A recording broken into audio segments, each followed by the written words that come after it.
The drop pod slammed into the barren surface of Kalth with a roar that shook the surrounding hills, dust and debris tumbling into the lifeless wind. Sergeant Kale tightened his grip on his bolter, the familiar weight comforting in a world that already felt alien and wrong. The mission was simple: investigate a research station that had fallen silent weeks ago. No transmissions, no replies, just a void where the station's signals should have been. Kyle's squad, 5 battle, hardened soldiers handpicked for their resilience, followed him out of the pod. The landscape stretched like a corpse frozen in time, jagged metal spires, broken machinery and rusting containers half buried in gray ash. The wind carried a faint odor, subtle at first, but unmistakably wrong. It smelled like decayed meat, stale and sweet mixed with the metallic tang of blood and rust. Kyle frowned. His instincts screamed at him to move cautiously. "Stay sharp," he said, his voice low, almost swallowed by the wind. "Something's not right here." The soldiers nodded, scanning their surroundings. They were no strangers to danger, but even the veterans exchanged uneasy glances. The station loomed ahead, a hulking structure of blackened metal and shattered windows, half swallowed by the ash-covered ground. Its walls were scarred, but unlike battle damage, the grooves and indentations seemed organic. The metal seemed to breathe faintly, or perhaps it was just Cal's imagination. "First, check the perimeter," Cal ordered. "See if there are any signs of life. If not, we move in." The squad split, each soldier methodically searching the exterior. Kyle's own steps crunched on the ash, echoing like whispers through the lifeless air. He noticed something unusual on the walls, a slimy green residue, faint but persistent, streaked across the metal. He crouched, inspecting it. The substance pulsed slightly, as if alive. "Run, get a sample," Kale instructed. The young initiator approached hesitantly, gloved hand extended toward the substance. "Sir, it feels warm," Ren said, recoiling slightly. Kyle's heart tightened. Warm in this cold, dead place meant life, or something pretending to be alive. "Just take it carefully. Don't touch your face." Ren dabbed at the goo with a sterile pad. The moment he touched it, a sharp hiss escaped from the substance, like metal screeching against metal. Ren yelped, dropping the sample. His gloved fingers blistered instantly, the skin bubbling under the gloves. Kyle rushed to him, but before he could speak, Ren's eyes glazed over, a thin film covering them like ice. "Run," Kale asked, panic threading his voice. The young initiator blinked, but his movements were jerky, unnatural. A low gurgle emanated from his throat, followed by a hacking cough that made him collapse to his knees. Kale's stomach turned as a thin greenish fluid began leaking from Ren's mouth, staining the ash below. The other soldiers froze. "Where we should leave," one whispered, his voice shaking. Kyle shook his head. "No, we need to understand what we're dealing with. This is just the beginning." But even as he said it, a part of him wondered if there was truly a beginning, or if they had already walked into something older, something patient and hungry. The squad moved inside cautiously. The doors groaned as they pushed them open, the sound like a dying scream reverberating through the corridors. Inside, the station was a labyrinth of shadows and corrosion. Pipes hung from the ceiling like skeletons, and every surface was slick with the same green ooze that had burned Rin's fingers. The air was thick, almost viscous, and the smell, oh the smell, was overpowering. It was sweet, cloying, rotting, and undeniably alive. "Keep your masks on," Kale ordered, adjusting his respirator. Even filtered, the stench made him gag. The corridors were lined with equipment, overturned and smashed. Some terminals flickered weakly, screens covered in streaks of slime and unreadable symbols. Kale touched one and the metal felt disturbingly soft, almost like skin. He recoiled, shaking his hand free. "This place," muttered another soldier. It's breathing, I think." Kale didn't reply. He only pressed forward, each step deliberate. Something in the air made his skin crawl, like invisible insects crawling just beneath the surface. Shadows moved where there shouldn't have been shadows, bending at angles that defied reason. Then they found the first body. It hung from the ceiling by the arms, bloated and pale, skin stretched and glistening with sores. Flies swarmed it, buzzing in unison, yet there was no sound beyond the low hum of the station. Kale felt bile rise in his throat. The body's mouth opened slowly, emitting a wet, rasping sound that almost seemed like laughter. "Keep moving," Kale commanded, though his voice trembled. As they passed, Kale noticed a flicker of movement from the corner of his eye. A small figure, pale and malformed, darted between shadows. It had tiny wings, almost insect-like, and eyes too large and dark. Kyle froze and it paused, tilting its head, as though studying him. Then it vanished. Ren's condition worsened. Blisters now covered his forearms, oozing green liquid, and his breathing was raspy, uneven. Kyle knelt beside him, searching for a way to treat him, but even the med kit was useless against this infection. It was as if the station itself had infected him. "Sir," Run croaked, his voice ragged. "It's we and me everywhere." Cal clenched his jaw. He had seen plague before, but this was beyond any natural disease. The infection seemed alive, intelligent. He could feel it reaching into his mind, whispering promises of relief, power, freedom from pain. Kyle shook his head violently. "No! Fight it!" Run's eyes rolled back, revealing the white of his eyes. A low gurgling laugh escaped his throat, inhuman and wet. The other soldiers stepped back, weapons raised, uncertain whether to shoot their comrade or the thing he had become. The station seemed to respond to his transformation. The walls pulsed, the green ooze wriggled as if anticipating a feast. The hum of the machinery intensified, resonating with Ren's cuffs, like a sick orchestra celebrating its new conductor. Kyle's instincts screamed at him to retreat, but the layout of the station was confusing. Hallways twisted in impossible angles, doors appeared and disappeared, and every corridor seemed to lead deeper into the corruption. Turning back wasn't an option. They were already too far in. A sudden sound made Kale whirl, a dripping, slapping noise, like wet footsteps echoing through metal. The shadows ahead shifted, and the small winged creature appeared again, perched atop a pipe. Its face was almost human, yet distorted and smiling in a way that made Kyle's stomach knot. Then, in a flash, it dove at Rin, merging into his body with a wet, sucking sound. Run screamed, a sound so horrifying it seemed to vibrate the walls. Kale fired his bolter, but the bullets passed through Rin's form as if it were liquid, embedding themselves harmlessly into the writhing mass. The young initiator convulsed, body stretching and bloating, skin turning greenish-gray. The whispers in Kale's mind grew louder, taunting him, promising release if he gave in. He realized then the terrible truth: this station, this infection, this entity was not just a disease. It was a god. Nurgle. The first scent of decay was no longer just a smell, it was a presence. Kyle could feel it seeping into his clothes, his armor, his very bones. It was patient, cunning, and eternal. The battle for his squad, for Rin, was over before it had even begun.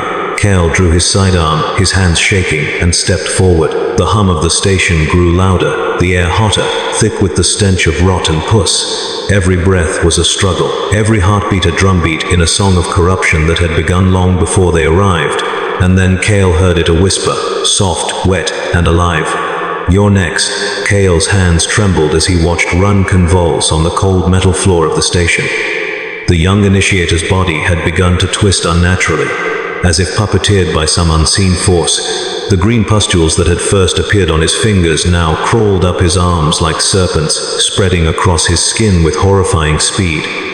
Every pulse of the infection seemed deliberate, a measured advance that mocked Kyle's attempts to intervene. He swallowed hard, trying to control the rising panic. "Everyone stay together. Don't let it touch you," he barked, but even his own voice sounded hollow in the vast, breathing corridors of the station. The other soldiers were frozen, torn between loyalty to their comrade and the instinct to flee. Then came the first screams. One of the soldiers, Lauren, clutched at her throat as thick, dark blood bubbled from her mouth. Her face twisted in agony as boils erupted across her neck and chest. Kale rushed to her side, but the infection had already claimed her. Her eyes rolled back, revealing the whites, and then she grinned, a grotesque parody of humanity. The squad instinctively stepped back, weapons raised, but nothing seemed to stop the disease. Kyle's mind raced. He had seen countless infections during campaigns, from the spores of dead worlds to chemical plagues, but this was alive in a way he could not comprehend. It was intelligent, adaptive. It knew their fears, their weaknesses, and it whispered promises in the dark, coaxing them to surrender. Run convulsed violently, his spine arching in ways that no human should be able to. Then came the first mutation, small, wing-like appendages sprouted from his shoulder blades, twitching independently. The sound of his cough was now joined by a wet, gurgling rasp that echoed through the station, bouncing off the walls in a mockery of normality. The station seemed to respond to every shift in the infection. Greenish ooze flowed along the floors and walls, forming shapes that resembled limbs and faces, only to collapse moments later into a puddle. Pipes groaned and shuddered as though alive. Every step Kale took made him feel the building itself watching, anticipating. He realized with a sinking dread that escape would not be simple. The squad tried to regroup, but fear was already spreading faster than the infection. Tension cracked the unit's cohesion, each soldier now watching their comrades with suspicion.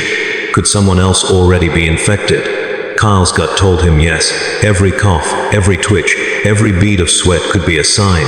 As night, or what passed for night within the station's perpetual darkness, fell over them, hallucinations began. Kale saw shadows moving where none could exist, figures with grotesque, bloated faces lurking just beyond the corners of his vision. The whispers grew louder, now forming words. You cannot escape. You will serve the Plague Lord. The sounds were wet, almost like 1,000 tongues lapping at his sanity. One by one, the squad members succumbed to the disease. A rash appeared on Tarras's legs, spreading rapidly, turning the flesh into a mosaic of green and black sores. He tried to scream, but the infection had replaced his voice with a guttural, wet gurgle. Kale shot him in a desperate bid to stop the transformation, but the bullets had no effect. Tarras's body writhed as if the infection absorbed the trauma, growing stronger, more grotesque with every wound. Kyle realized then that Nurgle's corruption was more than a disease. It was an intelligent predator, and the station was its nest. Every surface, every shadow, every breath carried the potential for infection. He felt it crawling under his own armor, itching beneath his skin, tugging at his consciousness. The whispers promised freedom from pain if he allowed the corruption to take him, and for a moment, he almost considered it. But Kale was not ready to surrender. He forced himself to move, dragging Rin, now a semi-recognizable mass of greenish tissue and twitching appendages, through the twisting corridors. Each step was agony.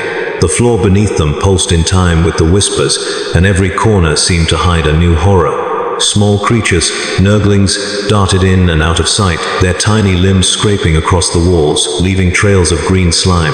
Their high-pitched laughter made Kyle's skin crawl. Hours, or was it days, passed in a haze of fear and sickness. Time itself seemed warped inside the station.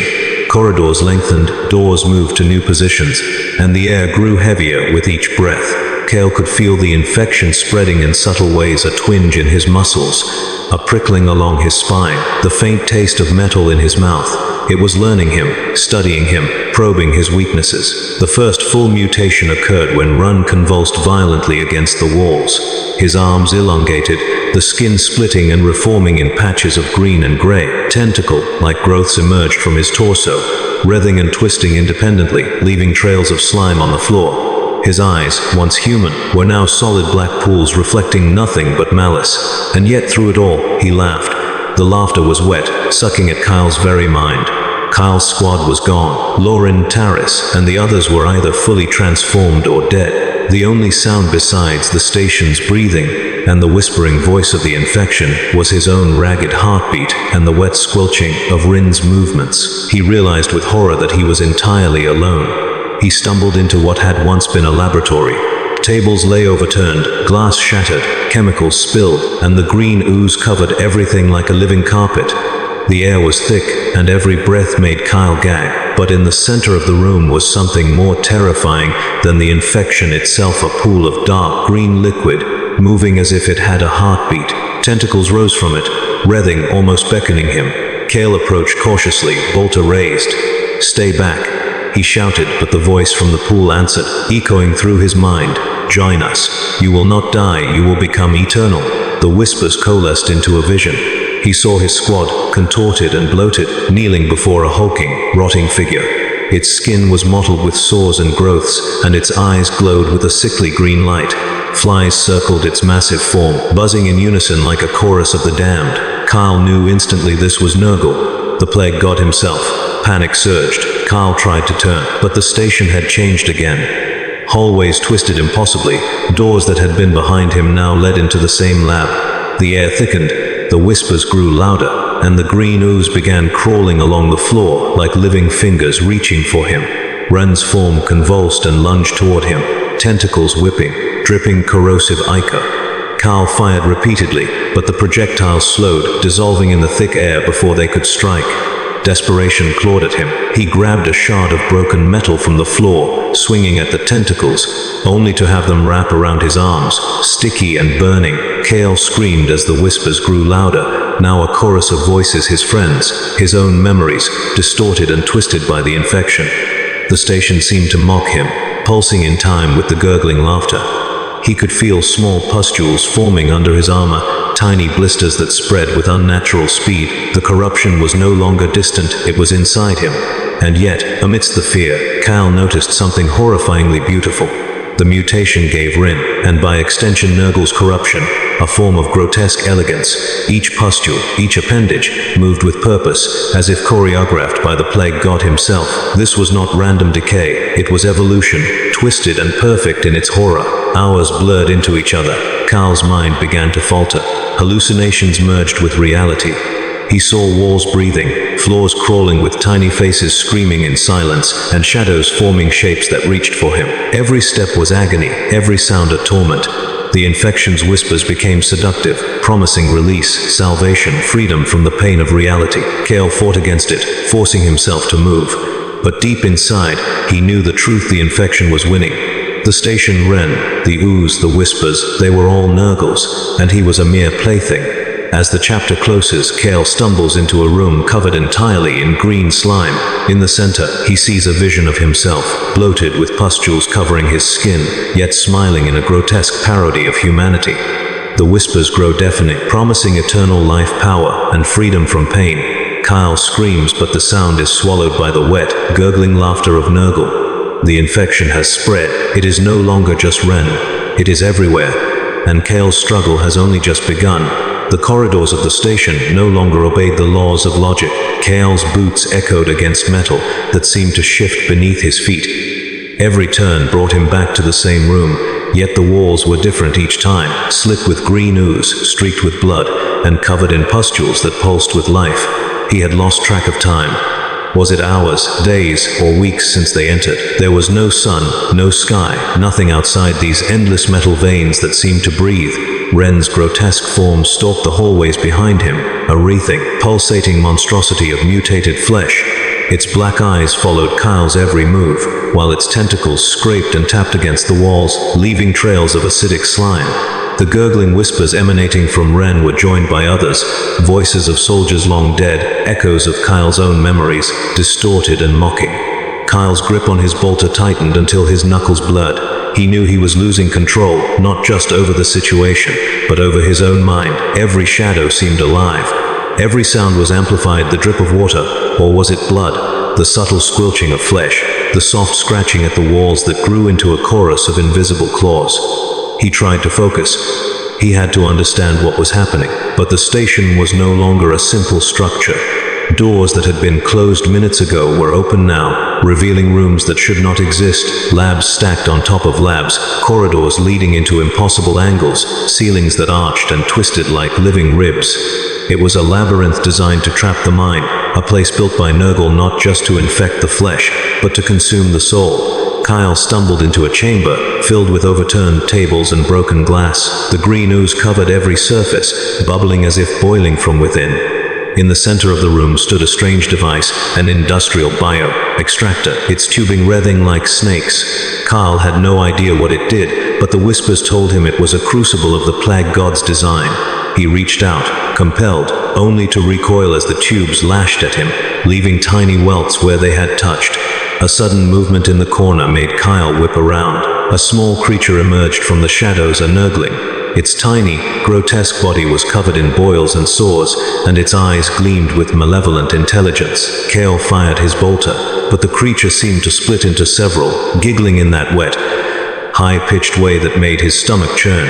They darted around him, swarming, disappearing into the walls. The infection was everywhere. Kyle could feel the small pustules forming under his armor, the tingling under his skin. He was already becoming part of the station, part of the infection. The whispers promised relief, sweet release, freedom from pain, but at a cost he could not name. He pressed on, knowing that staying still would mean certain death, or worse, transformation. Each corridor seemed longer than the last, and the air grew thicker, almost solid. The green ooze formed shapes in his peripheral vision, faces screaming in silence, hands reaching from the floor, eyes staring from the walls. Cal's mind struggled to separate hallucination from reality. Then came the first vision of the Plague Lord himself. Cal saw Nurgle standing at the end of a corridor, his massive, bloated form twisting and pulsing with sores and pustules. Flies circled him, buzzing in a rhythm that matched Kyle's heartbeat. His mind screamed at him to flee, but the corridor stretched endlessly, trapping him in a vision of inevitable doom. Cal tried to call out to his squad, but there was no one left. Loreen Taris and the others had been transformed or consumed. He was alone, and yet he felt them everywhere. The infection whispered through the walls, through the ooze, through every surface. He could hear their distorted voices calling to him, urging him to surrender. Hours, no, days blurred together. Cale stumbled into what appeared to be a bedroom, though the walls pulsed like flesh. The bed was covered in thick green slime, moving as if something beneath it breathed. He approached, and a hand shot out, grasping his arm. The hand was bloated, misshapen, covered in pustules. Kyle yanked back, realizing it was a vision, a fragment of his own mind, or perhaps a warning. But the terror was real, suffocating, and inescapable. The station seemed to feed on his fear. Every step forward brought a new horror, rooms filled with the corpses of previous explorers, their flesh bloated and crawling with Nurglings, ceilings dripping with thick green liquid that hissed and spat as it hit the floor, walls that twisted to form grotesque faces, screaming silently at him. Carl's bolter felt heavy in his hands, useless against the pervasive corruption. As he navigated the corridors, he noticed changes in himself. The tingling under his skin became a burning sensation. Blisters formed along his forearms, oozing green fluid. His muscles ached as if the infection were reshaping them from within. And yet, he felt a strange, perverse strength coursing through him, as if the corruption granted him resilience, but at the cost of his sanity. Cale's thoughts became fragmented. He could not tell what was real and what was illusion. Shadows moved of their own accord. He saw Ren everywhere, his black eyes gleaming from the walls, the floor, the ceilings. The whispers promised power, immortality, release from fear, and Cale felt the pull, a seductive tug at his will. Desperate, he tried to anchor himself. This isn't real. It's Nurgle, it's a trick. Fight it. He shouted into the emptiness, but the station answered with a low, wet gurgle that echoed through his mind, drowning his words. The walls pulsed in response, and the green ooze crept along the floor like living fingers, reaching for him, testing him. Hours passed, or maybe weeks. Kyle's body began to betray him further. Small tentacle, like growths sprouted from his back, twitching involuntarily. His eyesight blurred, and every corner held new horrors. Nurglings crawling in and out of the walls, grotesque humanoid forms writhing in the slime, and echoes of his squad members, their faces twisted in agony. Cale realized that Nurgle's corruption was not just physical, it was psychological. The station was alive, and it knew him. It knew his fears, his regrets, his failures. Every hallucination, every whisper, every grotesque vision was designed to break him, to bend his will. And with each passing moment, Kyle felt his resolve slipping. The final descent came when he stumbled into a hall lined with mirrors, or what appeared to be mirrors. His reflection was not his own. His skin was pale and mottled, covered in pustules. His eyes were sunken, black with despair. And yet he smiled, or rather, the reflection smiled. The whispers grew into a chorus. You belong to us. You belong to Nurgle. Embrace it. Cale fell to his knees, sobbing, fighting against the pull of the corruption.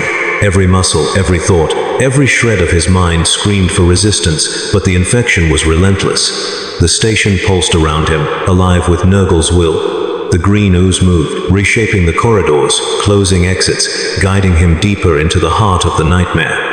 By the time Kyle realized he was entirely alone, the corruption had reached inside him. Tiny pustules bubbled under his armor, his body twitching with involuntary spasms. The whispers had become voices, not of Nurgle alone, but of his fallen comrades, begging him to surrender, promising peace if he gave in. And then he saw it. A massive chamber, walls covered in green ooze, pulsating like the chest of a living creature. In the center, a throne of corruption, dripping with slime, Nurglings crawling across its surface. And on that throne sat a figure more horrifying than he could have imagined, Nurgle himself. Bloated, rotting, flies buzzing endlessly around his massive form, pustules covering every inch of his body, a grin that promised eternal torment. Kyle knew in that instant, resistance was impossible. The station, the infection, the whispers, they were all extensions of the plague god. Every step he had taken, every horror he had witnessed, every mutation creeping across his body had led him here. He was not just fighting for survival anymore, he was fighting for his soul. And the station laughed. Kale stumbled through the endless, pulsating corridors, each step heavier than the last. The infection was no longer subtle. It had rooted itself in his flesh, spreading along his veins and searing through his nerves.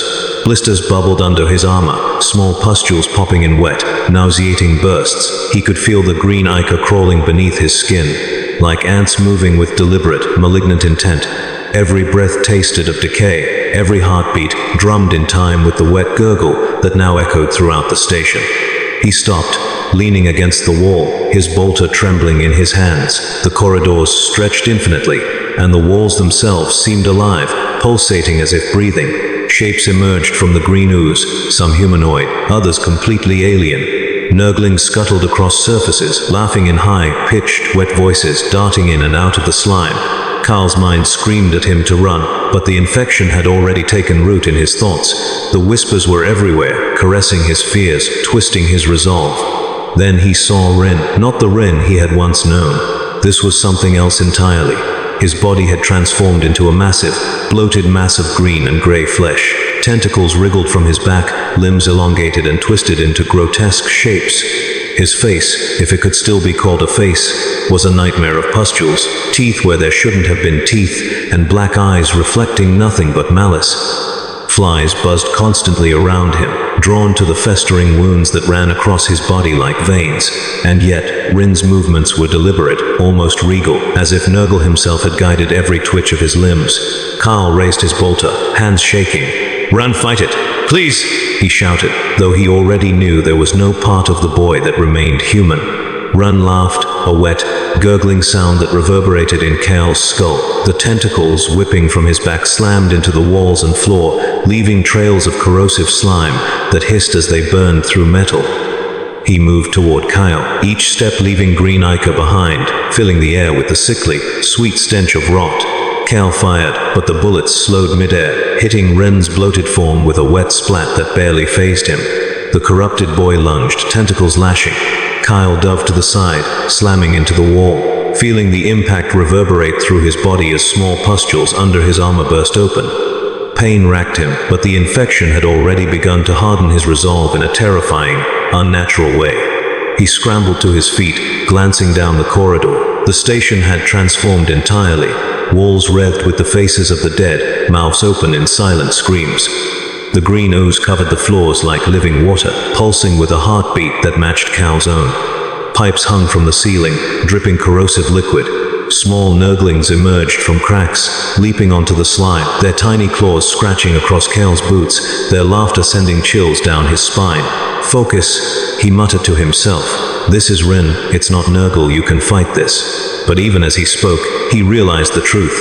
The corruption wasn't just in Rin. It was everywhere. The whispers told him his body was no longer entirely his own. He felt something growing under his skin, a thick, writhing mass moving along his spine. His muscles twitched involuntarily. His eyesight blurred as pustules crawled over his arms. Each moment he resisted, the infection pushed harder, reshaping him in Nurgle's grotesque image. Ren lunged again, this time slamming into Kyle with the full weight of his bloated form. Kyle was knocked to the ground, his armor denting under the impact. Tentacles lashed at him from multiple angles. One struck his shoulder, piercing the armor and sending a burning pain shooting through his arm. Another wrapped around his leg, yanking him toward the corrupted soldier. Cal struggled, but every movement was met with resistance, as if the station itself was aiding Ren. The whispers grew louder, forming words now, wet and pulsing in Kyle's mind. "Give in, feel the power, be free of your mortal shell." The temptation was intoxicating. Pain, fear, and exhaustion coursed through him, yet the promise of release was irresistible. He fought with every fiber of his being, striking with his bolter, smashing with debris, but each strike seemed only to feed the corruption, spurring Rin's form to grow even larger, more grotesque. Kyle's body betrayed him further. Small growths appeared along his ribs, twitching independently. He felt a strange, perverse strength coursing through his limbs, yet it was tainted, unnatural. Each breath was laborious, his lungs filling with the thick, fetid air of the station.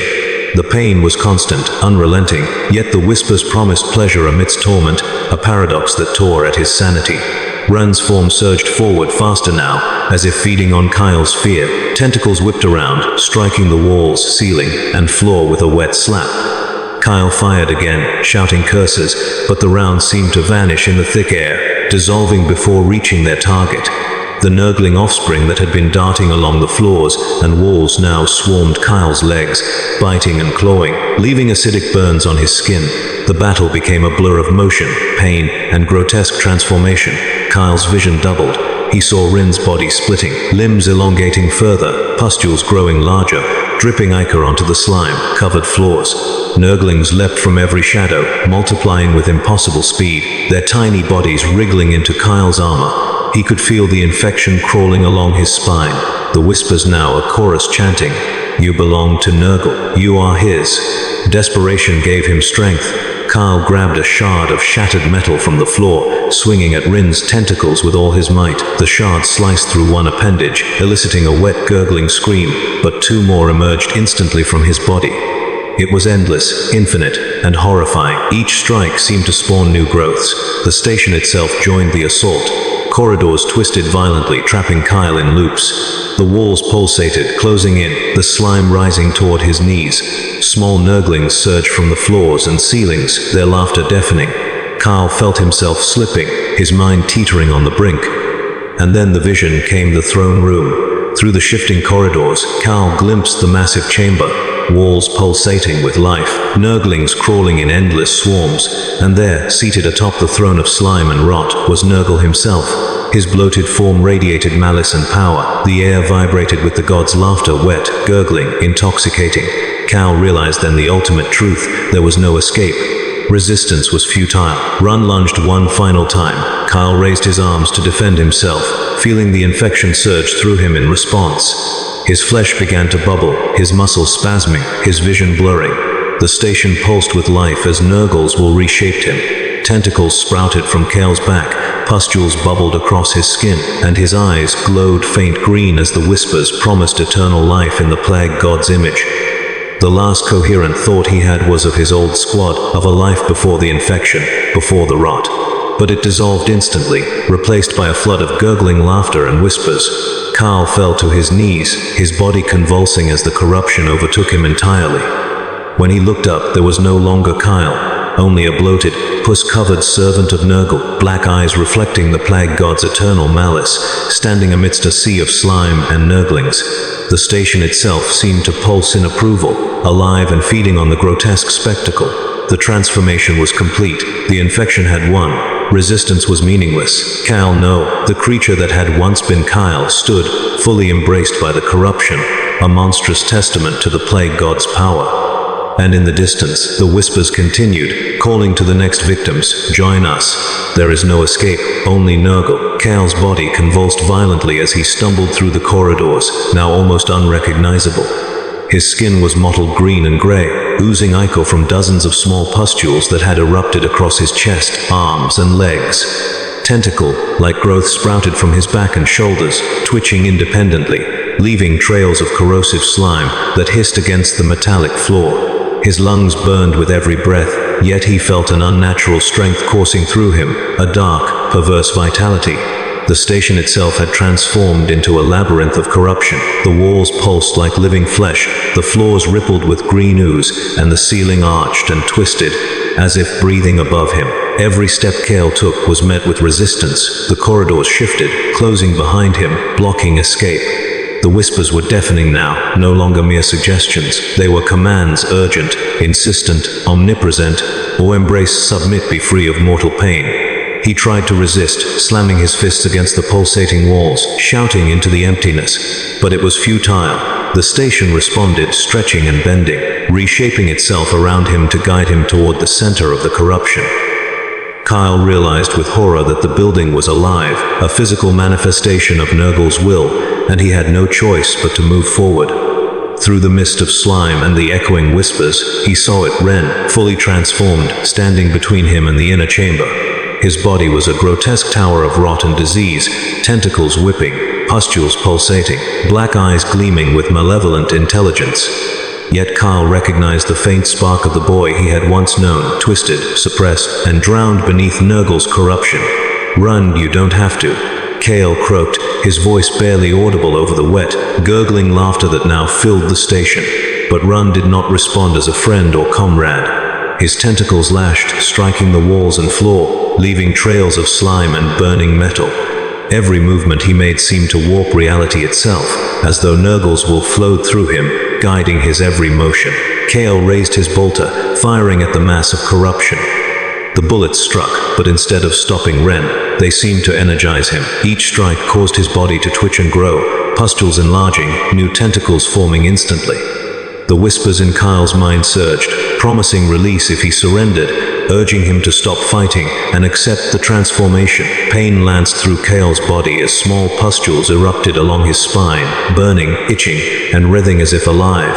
The station pulsed in time with his suffering, every heartbeat feeding the corruption. He could hear Ren, or what Ren had become, laughing in wet, gurgling tones, a sound that seemed to echo from every wall, floor, and ceiling simultaneously.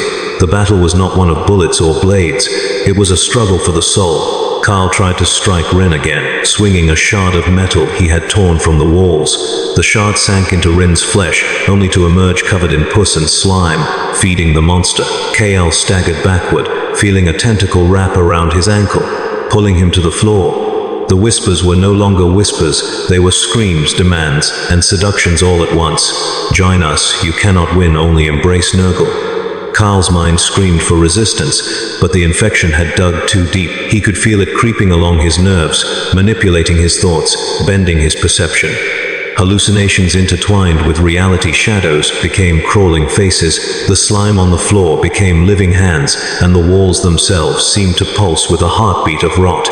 He realized he was fighting not just Ren, but the station, and through it, the plague god himself. And then he saw the throne room. The inner chamber yawned before him, impossibly vast. The walls were covered in thick green ichor, pulsating with life. Nurglings crawled across every surface, their tiny bodies writhing, biting, and laughing in high-pitched glee. In the center, upon a throne of slime and corruption, sat Nurgle himself. The god's massive, bloated form was a horror beyond comprehension, eyes glowing sickly green, pustules erupting across his body, flapping wings of rot and decay, and a grin that promised eternal torment. Kale felt the weight of inevitability. Every step he had taken, every horror he had witnessed, every mutation he had suffered, had led him here. There was no escape. No weapon, no courage, no prayer could save him. Ren lunged at him one final time, tentacles flailing, leaving trails of corrosive slime that hissed against Kale's flesh. He fell to his knees, firing his bolter point blank, the rounds dissolving into goo before reaching their target. The whispers filled his mind, overwhelming his senses. "Give in, join us, be free." Kale felt the transformation accelerate. His vision blurred as pustules burst across his body, forming grotesque patterns of green and gray. Tentacles sprouted from his back, twisting and twitching. His limbs convulsed, reshaping themselves in response to the corruption. Pain and pleasure mingled in impossible ways. The whispers promised freedom from fear, from death, from suffering, but at a cost that Kale could not comprehend. He struggled, clawing at the floor, screaming, trying to hold on to the last fragments of his humanity. But the infection was patient, relentless, and eternal. Each spasm of pain reshaped him further, bending his mind and body to Nurgle's will. The station pulsed in approval, walls breathing, ooze wreathing, Nurglings cheering in glee. And then Kyle realized the ultimate truth: resistance was meaningless. The plague god did not demand battle, it demanded surrender. Every moment of struggle only prolonged the inevitable. The whispers became a single cohesive voice: "You belong to me. Embrace or be destroyed, there is no other choice." Tears streamed down Kale's face as he looked at Ren, or what Ren had become. The boy's black eyes met his, a faint spark of recognition flickering for a brief moment before it was consumed entirely by the rot. Kyle knew he could not save his friend. He could not save himself. All that remained was choice in embrace or oblivion. The air thickened, pressing down on him, and the whispers became a tidal wave of sound. He felt his body convulse violently as tentacles sprouted from every joint. His flesh bubbled, reshaping itself. The green echo seeped from his pores, covering the floor. Pain, pleasure, fear, and ecstasy all merged into a single overwhelming sensation. His mind fragmented, visions of past friends, family, comrades, and enemies flashing before him, distorted, grotesque, and twisted by the whispers of Nurgle. Kyle fell fully to the floor, the last shred of his human consciousness screaming in defiance. But the plague god was patient. The infection consumed him inch by inch, thought by thought. The whispers promised release, eternal life, the end of suffering, and the forbidden knowledge of decay. Resistance dissolved under the weight of inevitability, and then silence. The station itself seemed to sigh, the green ooze settling, the pulsating walls calming. Nurglings scattered into hidden cracks, their laughter fading. Kale's body, now fully transformed, stood in the center of the chamber, a grotesque, bloated figure, pustules covering every inch of skin, tentacles twitching in eerie harmony. His black eyes reflected the throne of Nurgle, the plague god's massive form looming over him, and a single thought pierced the new, corrupted consciousness: I am his.